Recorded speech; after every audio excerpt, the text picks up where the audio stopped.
안녕하세요. 포근한 밤편지 지우입니다.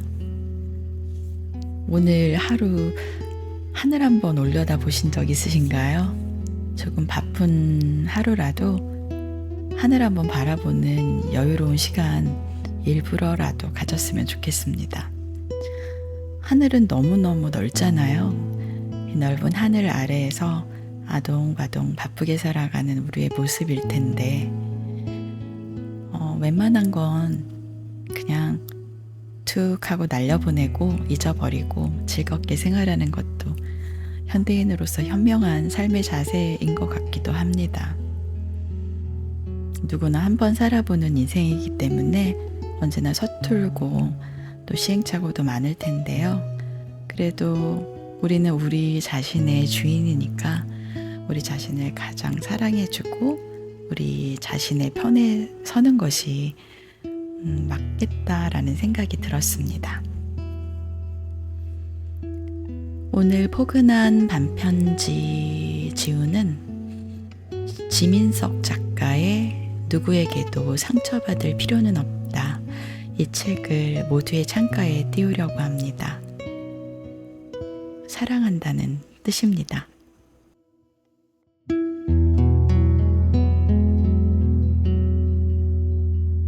누구에게도 상처받을 필요는 없다.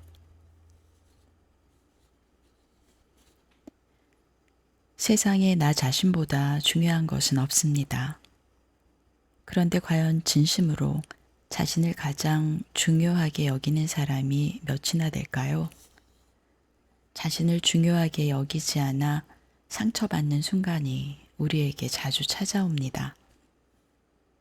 내가 가장 소중하다라는 당연한 사실을 잊고 살기에 당연하지 않은 고통이 우리를 괴롭히도록 내버려 두기도 합니다. 이제는 나를 사랑할 때라고 말하고 싶습니다. 타인의 감정이 아닌 자신의 감정을 솔직하게 받아들여야 행복해질 수 있습니다. 웃고 싶으면 웃고, 울고 싶으면 울고, 하고 싶은 말이 있으면 말하고, 화를 내고 싶으면 화내고, 아무런 대꾸도 할 힘이 없다면 침묵해도 좋습니다. 남을 신경 쓰느라 못 본 척 지나갔던 내 감정들을 더 이상 외면하지 않기로 해요. 무엇보다 나 자신을 사랑하는 일을 미루지 않기로 해요. 한 가지 기억해둬야 할 것이 있습니다. 살아가면서 우리가 관계 맺는 모든 사람이 다 나의 인연은 아니라는 사실이지요. 그러니 관계에 너무 많은 감정을 낭비하지 않으셨으면 합니다.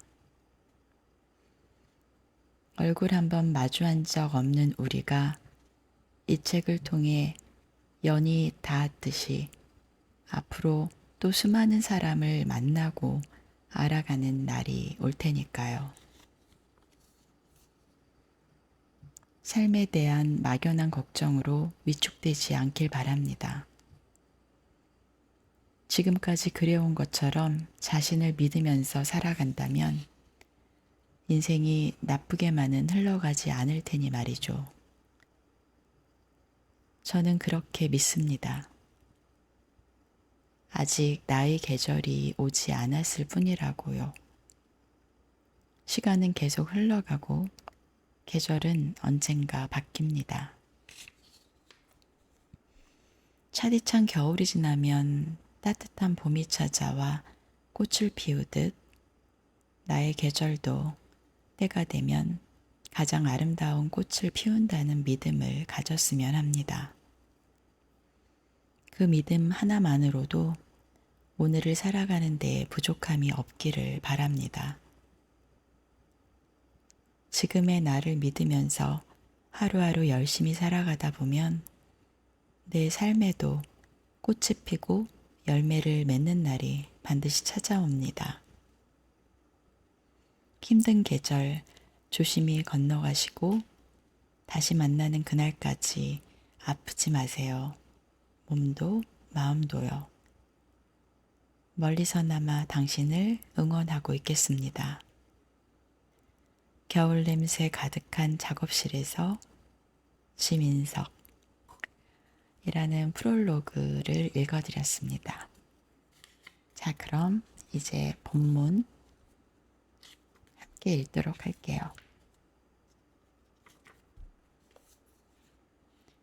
삶이 동화 같진 않아도. 어렸을 때 꿈이 뭐였어? 나는 어렸을 적부터, 그러니까 초등학교 입학도 하기 전부터 현실주의자였다. 누군가 내게 꿈을 물어도 스파이더맨이나 슈퍼맨 같은 영웅이라고 답하지 않았다. 이유는 단순했다. 그런 초능력자들은 영화에나 등장하는 인물이니까. 그래서 현실에서 내가 꿀 수 있는 가장 큰 꿈을 말했다. 대통령이 되고 싶다고. 대통령이라니 그땐 내가 참 순진했지. 이제 나는 친구들과 어린 시절 꾸었던 꿈을 안주 삼아 떠올리며 그 순진함을 비웃는 어른이 되었다. 살아보니 현실은 냉혹했다. 어린 나는 영웅과 대통령 중에서 더 현실적이라는 이유로 대통령을 선택했지만 그 선택마저 비현실적임을 깨닫기까지 그리 긴 시간이 걸리지 않았다. 지금은 대통령은커녕 시의원에 도전하는 것도 평생 힘들다는 것을 안다. 유년 시절 순수한 마음으로 꿈꾸던 미래는 지금의 모습과는 사뭇 다르다. 나는 내가 30 즈음엔 기품 있고 여유로운 어른이 될 줄만 알았다. 사회에 공헌하여 숭고한 위협을 달성한 어른이 될 줄만 알았다. 하지만 막상 눈앞에 펼쳐진 현실은 어설프고 조악하다. 늘 쫓기는 마음으로 하루하루를 버티느라 내 한 몸 챙기기에 버겁다. 사회적 위협이라니 감히 엄두도 안 난다. 눈가에 주름이 생기고 흰머리도 가끔 보인다. 머릿속은 어릴 적 그대로인데 몸만 정직하게 변했다. 실상은 그저 나이 먹은 어린애다. 우리는 매일매일이 전쟁 같은 오늘을 살아간다. 짧은 것들이 빠르게 생겨나고 사라지는 통에 살아남기 위해서는 끊임없이 뭔가를 새롭게 배워야 한다. 예상치 못한 사건들이 나를 덮치고 나는 그런 세상에서 중심을 잡느라 휘청인다. 아마 앞으로 내가 살아갈 삶도 어릴 적 그리던 동화처럼 찬란하게 펼쳐지지 않을 것이다. 하지만 나는 이제 그 사실을 겸허히 받아들인다. 대통령이 되어 역사에 이름을 남기는 것보다 유권자로 남아 작은 일상을 지키기 위해 투표하는 삶이 나와 더 잘 어울린다는 사실을. 어릴 적 꿈꾸던 동화처럼 인생이 흘러가지 않더라도 나는 내 삶이 싫지 않다. 동화를 꿈꿨기에 가능한 일이 몇 가지 있다. 한때 세계적인 올림픽 금메달리스트가 되고 싶었던 아이는 취미로 운동을 꾸준히 즐길 수 있는 어른이 되었고, 수바이처 위인전을 보며 감동하던 아이는 다양한 비영리 단체에 정기적으로 후원하는 어른이 되었다. 그런 어른으로 자랄 수 있었던 까닭은 어쩌면 어릴 적 내 안에 작은 동화가 있었기 때문이 아닐까. 그래서 내 삶이 동화 같지 않아도 괜찮다. 그렇게 말하고 싶다. 어릴 적 품어왔던 작은 상상들은 다양한 가능성의 씨앗이었고, 결국 그 씨앗은 다른 형태로 열매를 맺어 지금의 나에게 다가왔기에 나는 내 삶을 사랑하려고 노력한다. 무언가를 사랑한다는 것은 필연적으로 노력을 동반하는 일이다. 그 노력은 때론 나를 예상치 못한 풍경으로 데려간다. 내 삶을 있는 그대로 받아들이고 사랑하려 노력한다면 어쩌면 나의 동화는 지금부터 새롭게 시작되지 않을까? 그리고 이 시작은 분명 나를 더 풍요로운 삶으로 이끌 것이다. 그런 기대감을 품어본다. 내 감정이 곧 나는 아니기에. 사람은 감정에 종속적이다. 제 아무리 이성적이고 합리적인 판단을 하는 사람일지라도 살아가면서 느끼는 모든 감정을 제어하기는 어렵다.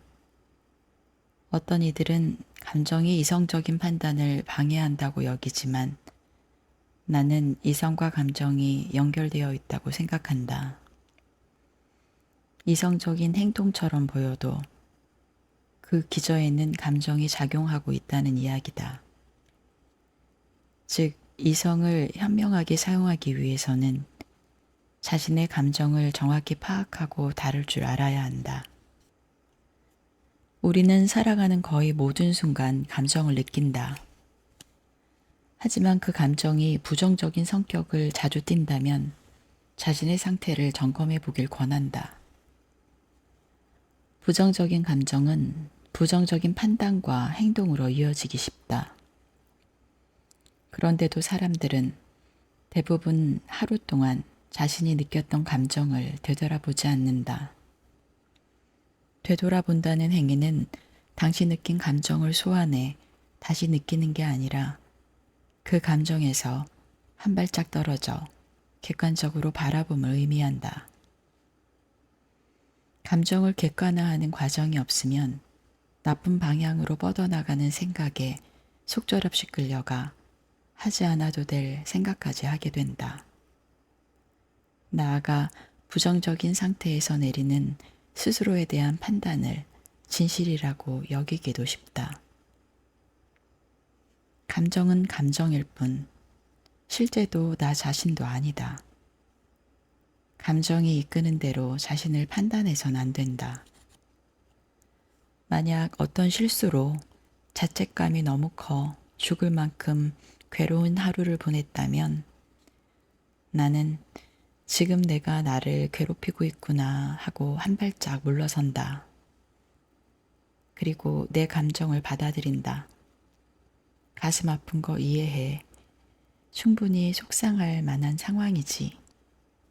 하지만 그 상태에서 내리는 판단은 타당하다고 여기진 않는다. 그렇다고 내가 나를 괴롭혀도 되는 건 아니다. 이렇게 몰아붙여도 될 만큼 잘못하진 않았어. 그리고 현재 느끼는 감정이 영원히 계속된다고 생각하지도 않는다. 이 감정은 곧 지나갈 거야. 마음이 조금 진정되면 오늘 내가 귀중히 여기지 못한 또 다른 감정이 있진 않은지 살펴본다. 무수한 감정이 내 안에 있는데 부정적인 감정만이 내 마음의 전부라고 여기고 그것만 바라보며 하루를 망칠 이유가 없다. 기쁘고 즐거운 일이 있었다면 그 순간의 기분을 잘 닦아 선반에 올려놓듯 보관하자. 너무 반짝 윤이 나서 바라보지 않고는 못 견딜 만큼 그렇게 내 마음의 시선을 밝은 방향으로 가져오려는 의식적인 노력이 필요하다. 나는 나를 충분히 지켜낼 수 있다고 믿는다. 그러니 더 이상 부정적인 감정이 나를 휩쓸고 망가뜨리도록 내버려 두지 않겠다. 현명하게 선의를 베푸는 연습. 요즘은 친절한 사람이 되는 게 꼭 좋은 일만은 아닌 것 같아. 친절하면 만만하게 보는 사람이 많아서 그런가? 얼마 전 친구와 나눈 대화다. 사회생활을 하면서 만나는 사람들을 조금만 관찰해 보면 알 수 있다.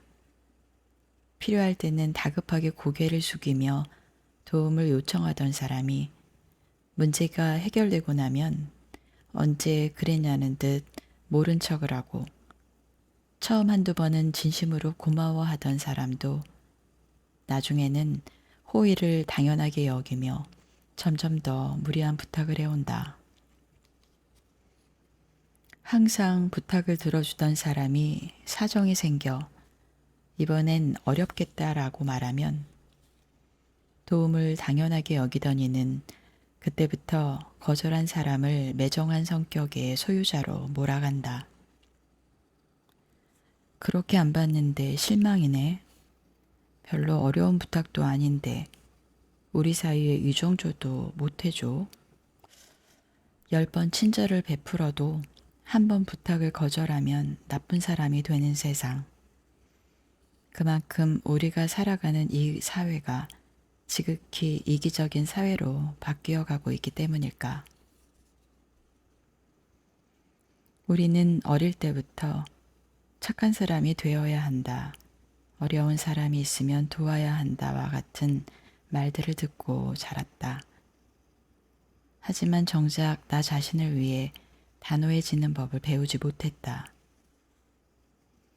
냉정한 눈으로 현실을 둘러보면 한쪽만 일방적으로 도움을 주고 다른 한쪽은 그 선의에 기생하는 관계가 대부분이다. 그런 관계에서까지 착한 사람이 되려고 노력하는 것은 자신에게 독이 되는 경우가 많다. 착한 사람이 되는 것과 호구가 되는 것을 구분하자는 말이다. 모든 사람에게 좋은 사람이 되려고 애쓰지 않아도 괜찮다. 선의라는 단어가 내뿜는 긍정적인 기운을 떠올리면 무조건 지녀야 할 당위처럼 느껴지지만 때와 장소를 모르는 과한 선의는 나를 우스운 사람으로 만들 뿐이다. 손쉽게 타인을 이용하고 저버리는 이기심이 가득한 사회에서는 착한 사람들이 더 난처한 일을 겪고 피해를 본다. 남을 위하느라 정작 자기 일을 챙기지 못하기도 하고 무리하게 도움을 주려다 에너지를 모두 소진하기도 한다. 그 모든 상황을 감당할 자신이 없다면 우선은 나와 내 곁에서 힘이 되어주는 사람들을 먼저 챙기면서 살아가자. 그래야 내가 덜 다치고 덜 손해보고 덜 아쉬운 소리를 듣는다. 다른 사람이 나를 만만하게 대하지 않도록 단호해지는 연습을 해야 한다. 상대방의 기분을 좋게 해주겠다는 마음에 없는 말을 억지로 꾸며낼 필요도 없다. 상대방을 배려하는 마음에 선의의 거짓말을 한 것이겠지만 아무리 좋은 의도라도 내 마음이 편하지 않다면 나에게 신뢰를 저지르는 것이다. 타인이 나를 함부로 대할 수 없게 하는 것도 노력과 연습이 필요하다. 이제는 나의 선의가 남이 아닌 나에게로 더욱 향했으면 한다. 나의 선의가 우습게 여겨지지 않도록 친절을 베풀 때와 장소를 가리는 것. 무엇보다 내 마음을 우선하는 것. 그것이야말로 이기적인 관계 속에서 살아남기 위한 진짜 현명한 나를 위한 선의다. 너무 오래 고민하지 말 것. 도전을 유난히 겁내는 사람들이 있다. 특히나 완벽주의 성향이 있는 사람들은 모든 목표를 완벽하게 완수해야 한다는 부담감에 작은 일조차 시작하기 어려워한다. 하지만 고민이 길어질수록 의욕보다는 두려움이, 해야 할 이유보다는 안 해야 할 이유가 늘어난다. 100% 준비된 상태란 없다. 20에서 시작하여 100으로 만들어 나가는 과정이 있을 뿐이다. 만약 당신이 고민에 빠져 속절없이 시간만 보내고 있다면 꼭 전하고 싶은 말이 있다. 당신이 생각하는 것만큼 어렵지는 않다는 것. 처음엔 낯설고 어렵겠지만 금방 익숙해진다는 것. 내가 주춤거리는 사이에 다른 사람은 도전한다는 것. 잘 해내지 않아도 좋다. 고민은 그만하고 일단 시작하자. 완벽한 타이밍을 따지는 사이 초기의 결심은 흐지부지해진다. 결과물이 불완전할까봐 겁내지 않아도 된다. 명심하자. 처음을 완벽하게 소화하는 것보다 두 번째, 세 번째에 잘 다듬어 나가는 것이 더 중요하다는 사실을. 아무것도 안 하고 후회하는 것보다 해보고 후회하는 게 낫다고들 한다. 나도 동의한다. 아무것도 시도하지 않으면 무기력한 감정만 남지만 무언가를 시도하면 최소한 실패의 경험이 남는다. 그리고 그 경험은 다음 도전을 더 전략적으로 접근할 수 있는 발판이 될 것이다. 그때의 나에게는 그게 최선이었어. 사람들은 보통 과거를 떠올리면 행복하고 만족스러운 일보다 후회되는 일이 많다고 말한다. 나 또한 솔직하게 말하자면 그렇다. 누구나 지나간 일이 후회스럽기 마련이다. 자신의 과거가 완벽하다고 말할 수 있는 사람은 아마 지구상에 없지 않을까? 어쩌면 인간의 마음 한편에는 어제보다 더 발전하고 성장하고 싶은 욕망이 자리 잡고 있을지도 모른다. 우리가 과거를 곱씹으며 더 나은 선택지가 있진 않았을지 상상하는 이유도 그러한 욕망 때문일 것이다. 반성은 인간이 성장하기 위한 첫걸음이다. 하지만 반성을 넘어 후회에 사로잡히는 것은 도리어 성장의 발목을 잡는다. 무엇이든 적당한 게 좋다. 과거를 떠올렸을 때 아쉬운 부분이나 고쳐야 할 점이 보인다면 후회로 감정을 낭비하지 말고 그것을 고치는데 몰두했으면 좋겠다. 더 나아가 과거의 실수에 얽매여 나는 정말 형편없는 사람이야 하며 자책하는 버릇도 그만두길 바란다. 자책은 현재를 개선하는데 아무런 쓸모가 없을 뿐더러 자책이 지속되면 무기력의 우물에 갇혀 당신 혼자 빠져나올 수 없다. 후회가 깊어질수록 과거는 현재의 나를 갉아먹는다. 아쉬운 과거가 자꾸만 눈앞을 아른거린다면 이 사실을 기억했으면 좋겠다. 아마 과거의 나에게는 그게 최선이지 않았을까? 그래, 맞다. 아무리 현재의 시선에서 더 나은 선택지가 보인다 한들 그것은 당시에 내가 할 수 있는 최선의 행동이자 결과이다. 그 결과가 만족스럽지 않다며 후회할 수 있다. 하지만 과거에 붙들린 채 탄식만 내뱉기보다 앞으로의 삶을 그려보기 바란다. 먼 훗날 오늘 하루가 또 어떤 미래의 과거가 되었을 때 후회하지 않으려면 같은 실수를 반복하지 않도록 지금을 충실하게 살아내야 한다. 분명 필요한 시간이었다. 그 시간이 있었기에 지난 날을 후회하는 지금의 나도 존재한다. 과거를 주는 것, 당신을 어제보다 더 나은 사람으로 만드는 밑거름이다. 불안하다는 건 잘 살고 있다는 증거. 하루에도 수십 번씩 불안을 느끼던 시절이 있었다. 지금 하는 일을 과연 10년 뒤에도 계속할 수 있을까? 무슨 일이든 꾸준하고 성실하게 해 나가다 보면 언젠가 빛을 본다는데 그 말을 정말 믿어도 될까? 미래에 대한 걱정은 왜 자기 전에 한꺼번에 몰려오는지, 마음 편히 수면을 취한 지가 언제였는지도 까마득했다. 하지만 나를 더욱 괴롭게 만든 것은 크고 작은 삶의 문제를 껴안고도 흔들림 없이 살아가는 듯 보이는 타인의 존재들이었다.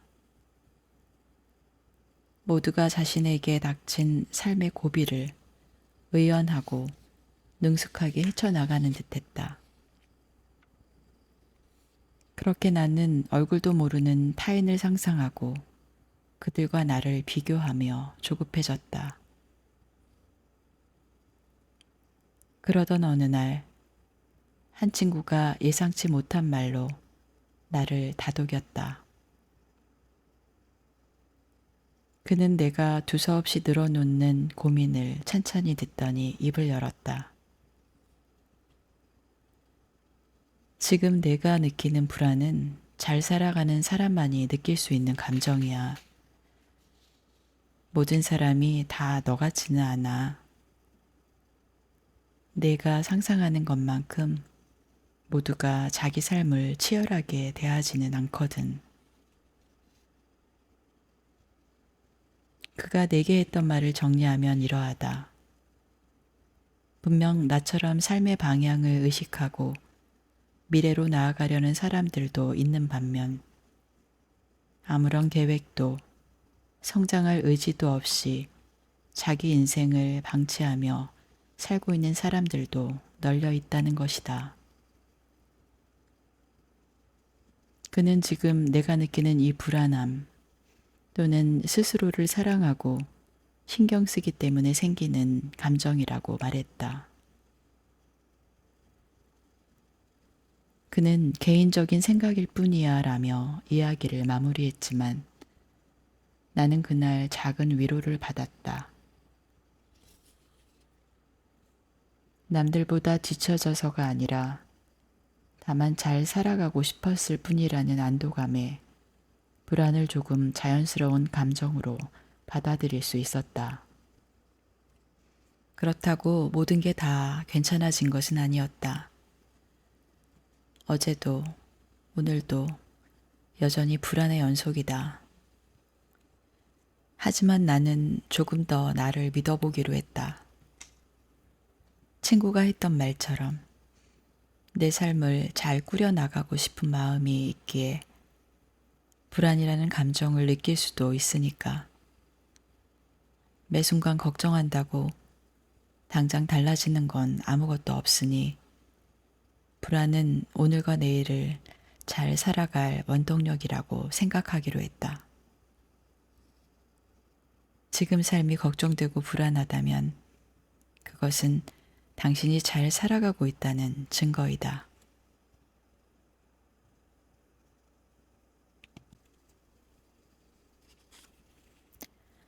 사랑받기 위해 자신을 낮추는 사람들. 남을 배려하려는 목적이든 겸손해 보이려든 혹은 타인의 호감을 얻으려는 목적이든 스스로를 낮추는 일은 백해무익하다. 그러니 아무 때나 쉽게 저 자세를 보이지 말자. 이러한 사람들의 특징 중 한 가지는 평소 미안하다는 말을 입에 달고 다닌다는 점이다. 심할 때는 하루에 12번도 더 사과를 한다. 대화 도중 말실수를 할까봐 쉼없이 자신을 검열하고 한순간이라도 상대방의 표정이 좋지 않으면 말릴 새도 없이 자신의 경솔함을 탓하며 미안하다고 말한다. 반면 칭찬은 그대로 받아들이질 못한다. 상대방이 가볍게 건넨 칭찬에도 큰 부담을 느끼고 좋게 봐주셔서 감사해요 정도의 인사로 기분 좋게 넘어가면 될 일인데도 극구 사양하고 마음속으로 자신은 그런 말을 들을 자격이 없다며 부인한다. 또한 그들은 부탁을 거절하는 것조차 어려워한다. 자신의 상황과 감정보다 타인의 상황과 감정에 더 신경을 쓰고 만약 부탁을 거절하면 그 사람과 관계가 틀어질까봐 두려워 무리해서라도 부탁을 들어주려 한다. 습관적으로 자신을 낮추는 것이 남들과 원만한 관계를 유지하려는 전략일 수는 있겠지만 수평적인 관계를 형성하는 데는 조금도 도움이 되지 않는다. 휘두르는 쉬운 상대를 호시탐탐 노리는 자들이 많다. 그런 이들의 첫 번째 타깃은 사랑에 목말라 의를 자처하는 사람이다. 그들의 그물망에서 벗어나기 위해서는 자신감 없고 유약한 모습을 섣불리 노출하지 않아야 한다. 무엇보다 스스로를 저평가하는 상태가 지속되면 자존감이 저하된다.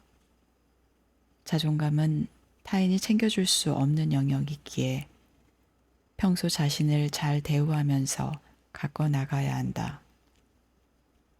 잘못한 게 없을 때는 빈말로도 사과하지 말자. 칭찬받았을 때는 기꺼이 받아들이자. 거절해야 할 때는 단호하게 거절하자. 타인에게 친절한 만큼 자신에게도 친절해졌으면 한다. 위로받을 수 없는 날 기분 전환하는 방법.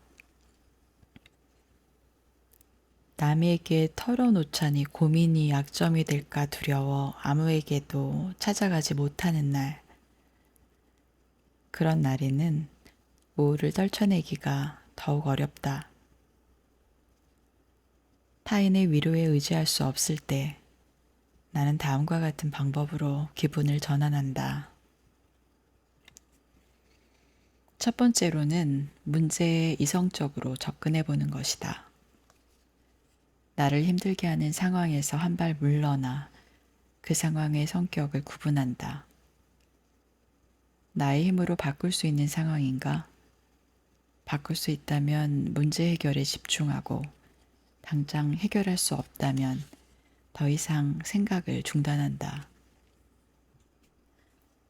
내가 상황을 바꿀 수 없다는 사실 자체도 괴로운데 할 수 있는 일이 없다는 사실을 끊임없이 곱씹고 그것에 의미를 부여하면 스스로를 무능력한 사람으로 낙인찍기 쉽다. 두 번째로는 나에게 안전한 공간을 찾아가는 것이다. 꼭 사람들을 겹칠 필요는 없다. 실용성과 상관없이 내가 좋아하는 물건들로 채워진 장소를 자기만의 공간에 작게 마련하거나 반려동물이 있다면 그들이 건네는 몸짓과 숨결에 마음을 맡기고 긴장을 느슨하게 풀어준다. 편안한 분위기에 조명을 설치한 후 좋아하는 음악을 듣는 것도 단순하지만 효과가 좋은 방법이다. 세 번째로는 평소에 하지 않았던 일을 하는 것이다.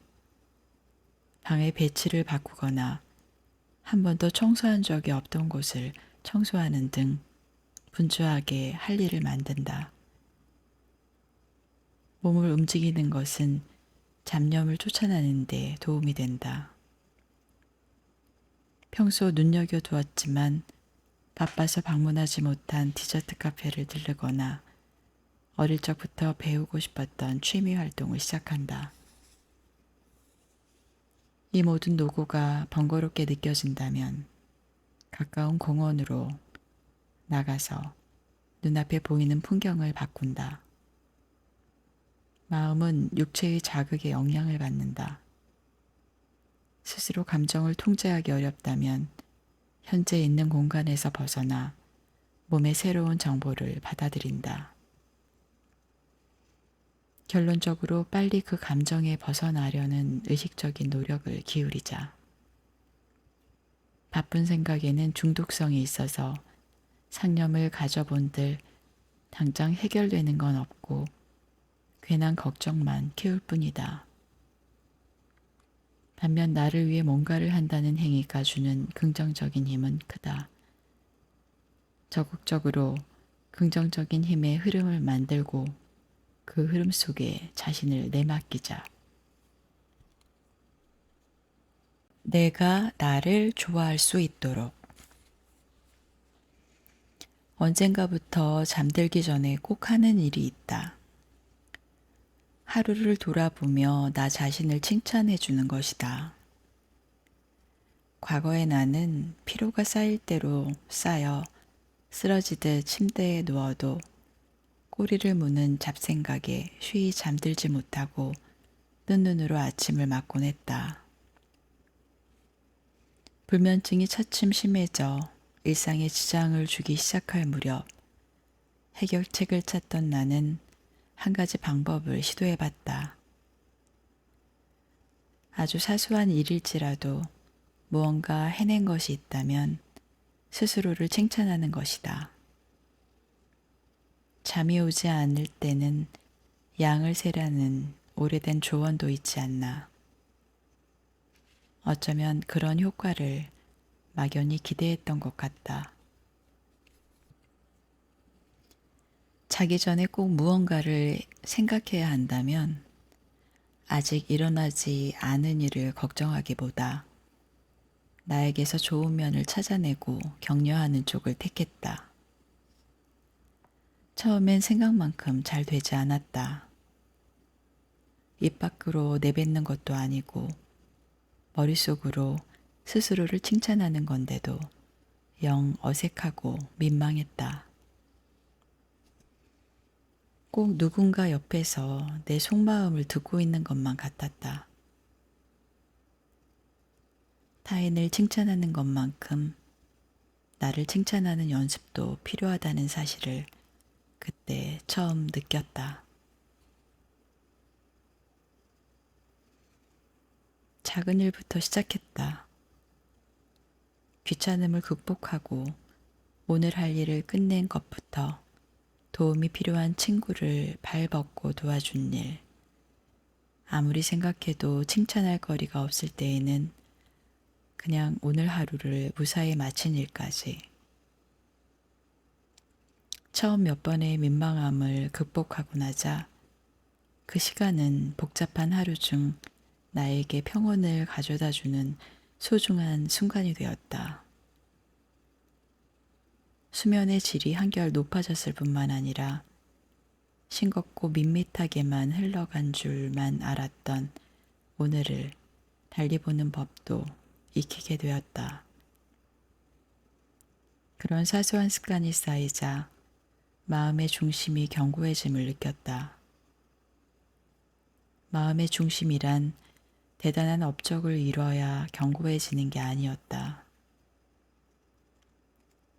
사소한 일일지라도 시간을 내어 나를 긍정하는 나날이 쌓일 때 견고해지는 것이었다. 남이 나의 장점을 발견할 때가 아니라 내가 나의 장점을 발견할 때 자존감이 높아진다.